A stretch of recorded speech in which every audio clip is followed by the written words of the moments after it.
Student next numerical है हमारे पास एक numerical first numerical compare magnitude of electrical and gravitational force exerted on object mass 10 gram charge 20 microcoulomb by an identical object that is placed 10 centimeter from the first. Student इसमें हमारे पास जो data है उसको समझ लेते हैं पहले कि हमारे पास कहता है कि दो मैस है गिवन डाटा है आपके पास है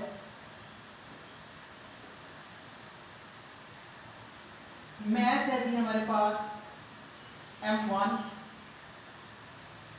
इक्वल है जी M2 की वो हमारे पास आया है जी 10 ग्राम।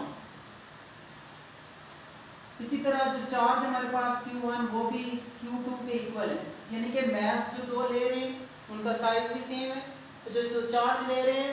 उनका मास भी सेम है वो आपके पास है 20 माइक्रोकूलम जिसको हम लिख सकते हैं 20 क्रॉस 10 रेज़ पावर -6 कूलम इसको इंटरनेशनल यूनिट 10 kg को आप लिख सकते हो 10 ग्राम को आप ले आए इंटरनेशनल में तो आप 10 में 1000 को डिवाइड करें तो 0.01 kg में आ जाएगा। ओके और हमें क्या चीज गिवन है और हमें डिस्टेंस गिवन है इन दो मैसेज और इन दोनों चार्ज के दरमियान में जो डिस्टेंस है वो सेम है वो है 10 सेंटीमीटर प्रीफिक्सेस है तो इसको 100 पे डिवाइड करें तो इसका रिजल्ट आएगा 0.1 मीटर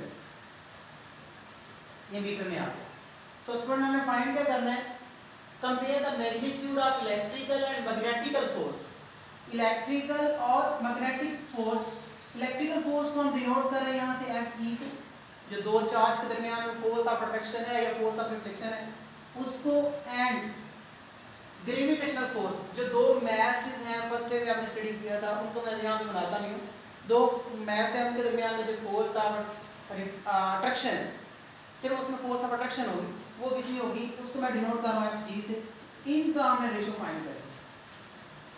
जिस मिनट पहले मैं बात करता हूँ Fe की कि हमारे पास दो चार्ज हैं Q1 डिस्टेंस पे मौजूद है Q2 इनका दरमियानी डिस्टेंस है आपके पास 0.1 मीटर इसकी वैल्यू भी गिवन है और इनके दरमियान में फोर्स ऑफ अट्रैक्शन भी होगी फोर्स ऑफ रिपल्शन भी होगी जो कूलम लॉ में आपने स्टडी किया था कि दो चार्ज हैं इनके दरमियान में फोर्स है ये नेगेटिव पॉजिटिव भी हो सकते हैं पॉजिटिव भी हो सकते हैं लेकिन इन दोनों का मैस उसने बोला है कि सेम है Q1 Q2 के इक्वल है इन दोनों का मैस सेम है मैस कितना है वो भी आपको गिवन है 20 cross 10 to the power -6। Okay अब जरा इसकी वैल्यू निकाल लेते हैं इसका फार्मूला आपने कूलम लॉ में पढ़ा था इसका फार्मूला आपके पास था K constant Q1 Q2 over R square. Okay ये वाला आपके पास फार्मूला था। अब जरा ये देखते हैं कि हमारे पास K की वैल्यू क्या है 9 क्रॉस 10 टू रेज़ पावर 9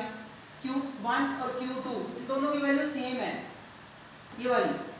तो आप इनको लिख लें दो बार लिखना चाहते हैं दो बार लिख लें वरना ऐसा करें कि इनका स्क्वायर कर लें। Okay divided by R square आपके पास गिवन है 0.1 मीटर। स्टूडेंट इसको सॉल्व करें तो आपके पास Fe की जो वैल्यू आ रही है force of electrical charge force between electrical charge वो आपके पास आ रही है जी 360 न्यूटन 360 न्यूटन ये फोर्स दो चार्ज के दरमियान लग रही है जिनकी वैल्यू 20 सेम। ओके अब हम जरा चलते हैं Q2 की जानब सॉरी Fg की जानब ग्रेविटेशनल फोर्स Fg उसका फार्मूला आपने स्टडी किया था कि अगर आपके पास दो ऑब्जेक्ट हैं एक मैस M1 है दूसरा मैस M2 है जिस तरह चांद जमीन ले लें लेकिन इनका मैस तो अलग अलग है ये दो ऑब्जेक्ट हैं दोनों का मैस सेम है इसका मैस भी 0.01 kg है इसका मैस भी 0.01 kg है इनके दरमियान जो डिस्टेंस है वो भी 0.1 मीटर है।